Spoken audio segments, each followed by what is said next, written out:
এই যে কথা যদি আমি ভেঙে ভেঙে বলি না, এরকম 2-4 রাত শেষ হয়ে যাবে, কিন্তু আপনারা থাকতে পারবেন না। কেননা ধৈর্য কম। এখনকার কলিযুগের মানুষের ধৈর্য খুব কম।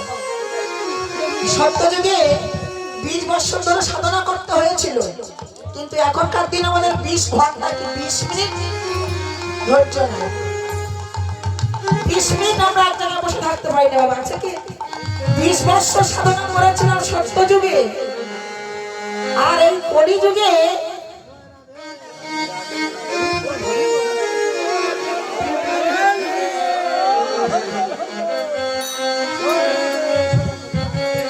হরিবল হরিবল। আমার বাবা বড় ভাগ্যবান। কেন বলছি, এই যে মালাটুনি কৃপা করে আমার গলায় দিয়েছেন, এটা তো আমার গলায় নয়, ভগবানের গলায় দিয়েছেন। প্রত্যেকটা জীবের মধ্যে ভগবান। মানুষকে যদি ভালোবাসতে পারা যায়, ভগবানের কৃপা লাভ হবে, তাই না? আমরা লেখাপড়া শিখেছি, ডিগ্রি করেছি, কিন্তু আসল শিক্ষা নিতে পারলাম না। বিবেকানন্দ কি বলেছে? বহুরূপে সম্মুখে তোমার ছাড়ি কথা খুঁজিছ ঈশ্বর, জীবে প্রেম করে যেই জন সেই জন সেবিছে ঈশ্বর। মানুষকে ভালোবাসতে না পারলে কোনদিন ভগবানকে ভালোবাসা যাবে না, ভগবান সন্তুষ্ট হবে না, সে যে ধর্মই হোক না কেন। এই জন্য বলবো আমার বাবা বড় ভাগ্যবান। এই ফুলের মালাটা গলায় পরিয়ে দিয়েছে ভগবানকে।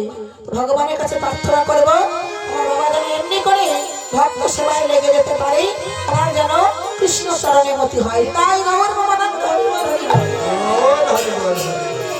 মত্ত মধুকর মানে অলি ভ্রমণ।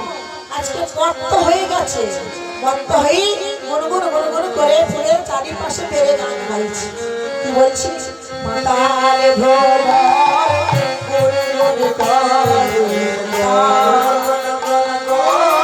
আজকে মধুকর ভ্রমণ মাতাল হয়ে গেছে কৃষ্ণ প্রেমে। মাতাল ভ্রমণ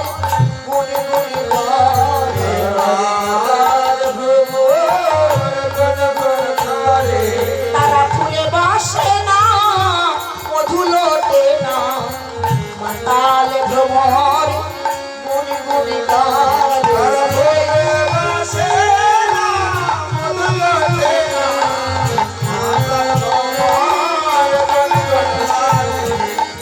মাতাল ভ্রমণ যে প্রতিদিন ফুলের মধু পান করে, সেই ভ্রমরাজকে ফুলের চারিপাশে বেরি বেরি গুনগুন গুনগুন করছে, ফুলে বসে না কেন? আজকে সমস্ত মধু আমার ভগবানের সেবায় লাগিবে। আজকে সমস্ত মধু আমার ভগবানের সেবায় লাগিবে বলে আজ ভ্রমর মধু পান না করে ফুলের চারিপাশে বেরি বেরি কি বলছে? বলে দেখো জানো কেউ ঝরে পড়ো না, দেখো জানো কেউ ঝরে পড়ো না, তোমরা দেখো জানো কেউ ঝরে পড়ো না, দেখো জানো কেউ ঝরে পড়ো না। ওই তাহলে বিলাস দেখা হবে না, দেখো জানো কেউ ঝরে পড়ো না, তাহলে বিলাস দেখা হবে না, দেখো জানো কেউ ঝরে পড়ো না। আর ভগবান কি বলছে?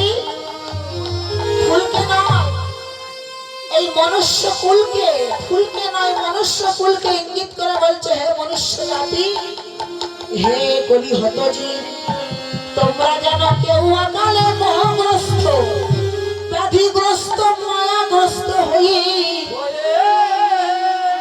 তোমরা যেন কেউ অকালে ঝরে যেও না। এখনকার মানুষের আয়ু খুব কম, কেউ 5 বছরে চলে যায়, কেউ 20 বছরে, কেউ 40 বছরে, 60 বছর এখনকার দিনে পার হয় না। কিন্তু আগেকার দিনে 120 বছর আয়ু সবাই পার করে দিত। যাই হোক, তাহলে বলছে অকালে যেন তোমরা কেউ ঝরে যেও না। ভগবান শ্রীকৃষ্ণ কি করলেন? মনের সেবা দর্শন করতে করতে চললেন। হিরত রাতি ওই চানা ভাতি, হিরত রাতি ওই চানা ভাতি, আমার শ্রাবণ হলো কদমী মাটি রে।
মানে চিত্ত অর্থাৎ মন।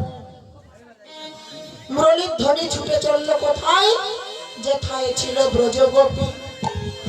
যেথায় ছিল ব্রজগোপী। আজকে আপনারা সবাই কিন্তু আমরা বৃন্দাবনে ব্রজগোপী।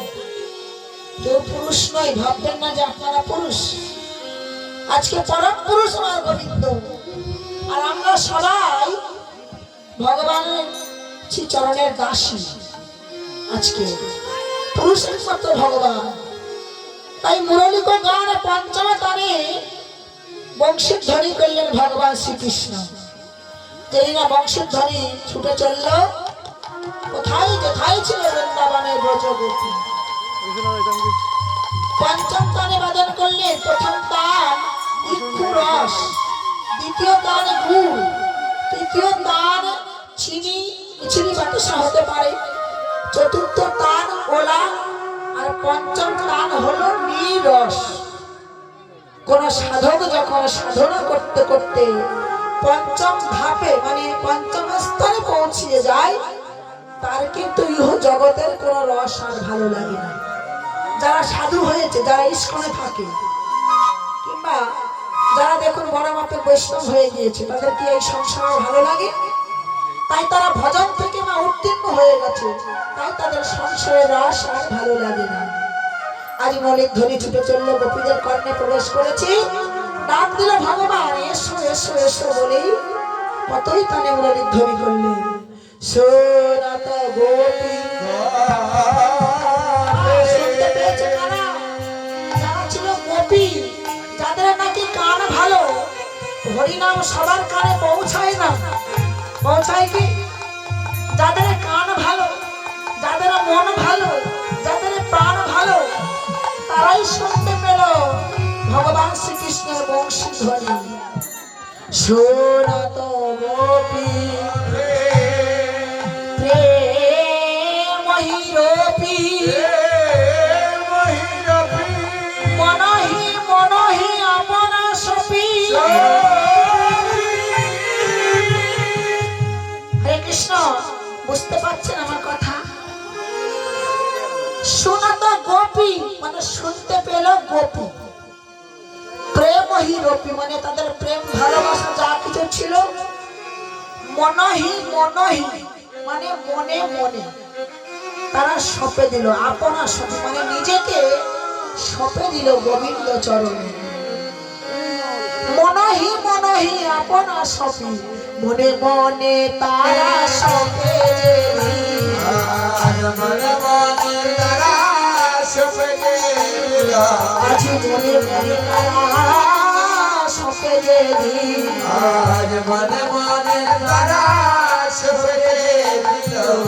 গোবিন্দ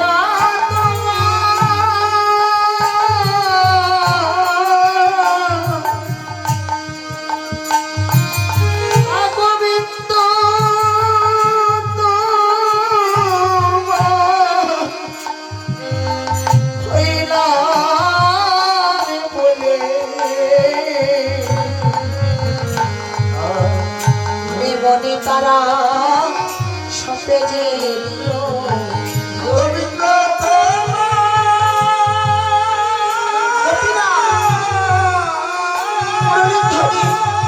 শুনিবা মাত্র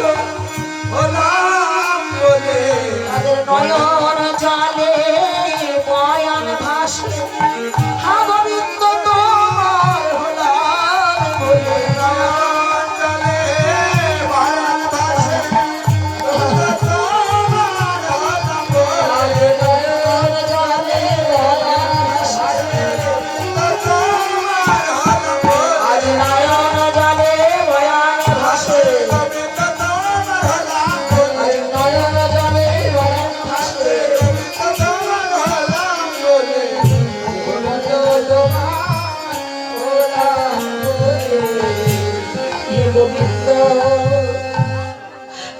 গোপীরা এই মুরলীর ধ্বনি শুনিবা মাত্র